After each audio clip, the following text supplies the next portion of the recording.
Vote వేయండి, ప్రజాస్వామ్యాన్ని బ్రతికించండి. మన ఓటు మన భవిష్యత్తు. 18 ఏళ్లు దాటిన వారంతా తమ ఓటు హక్కును వినియోగించుకోవాలని విశాఖ నగరంలో గ్రీన్ క్లైమేట్ టీమ్ ఎన్జిఓ వ్యవస్థాపక కార్యదర్శి జేవి రత్నం పిలుపునిచ్చారు.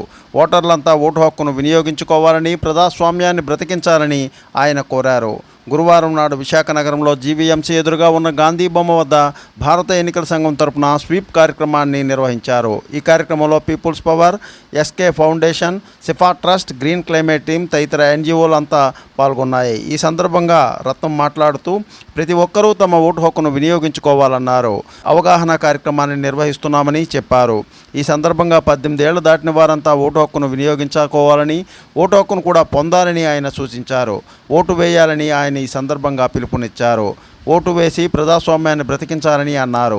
మన ఓటే మన భవిష్యత్తుకు నిర్ణయిస్తుందని, 5 ఏళ్ల పాటు మనల్ని సజావుగా పాలించే నాయకులను ఎన్నుకునే బాధ్యత మనపై ఉందని రత్నం పేర్కొన్నారు. అందుకే ఓటర్లంతా ఓటు హక్కును వినియోగించుకోవాలని ఆయన కోరారు. ఈ కార్యక్రమంలో పలువురు వక్తలు ప్రసంగించారు. స్ఫూర్తి news, Visakha city. My vote not for sale. My vote not for sale. My future.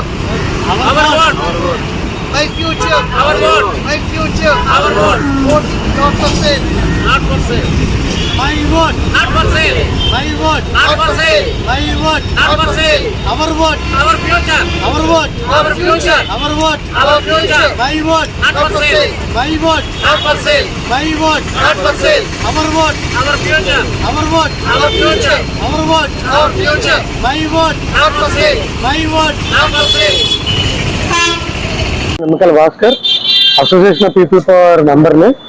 ఈరోజు ఇక్కడ my vote not for sale అనే ఈ డిస్ట్రిబ్యూషన్ ఏదైతే ఉందో, స్టిక్కర్ డిస్ట్రిబ్యూషన్ మన గాంధీ విగ్రహం దగ్గర మన వైజాగ్లో చేయడం జరుగుతుంది. ఇందులో ముఖ్యంగా స్టూడెంట్స్కి అలాగే ప్రజలకి అవేర్నెస్, ఓటు యొక్క బాధ్యత, అలాగే ఓటు వేయకపోవడం వల్ల కలిగే నష్టాలు, అలాగే వీటన్నిటి గురించి కూడా ఇక్కడ మేము ఎక్స్ప్లెయిన్ చేయడం జరుగుతుంది. అలాగే ఓటర్స్ అందరూ కూడా మాకు చాలా సపోర్ట్ చేస్తున్నారు. ఇది చాలా మంచి కార్యక్రమం అనేది కూడా చెప్తున్నారు. సో మేము కోరుకునేది ఏంటంటే ప్రజలకు ఈ ఏదైతే డబ్బులకు కానీ, మద్యానికి కానీ, లేకపోతే గిఫ్ట్స్కి కానీ లోపడకుండా తమ ఓటు హక్కును వినియోగించుకోవాలని మేము కోరుకుంటున్నాం. మీకు నచ్చిన వరకు ఓటు వేయండి, అలాగే ఎవరు నచ్చకపోతే నోటాకైనా ఓటు వేయండి, కానీ ఓటు వేయకంటే ఎవరు కూడా ఉండొద్దు అని మేము ఎస్పెషల్లీ రిక్వెస్ట్ చేస్తున్నాం. Thank you so much. Vote మాత్రం అమ్మద్దు. Please like, share, subscribe our channel.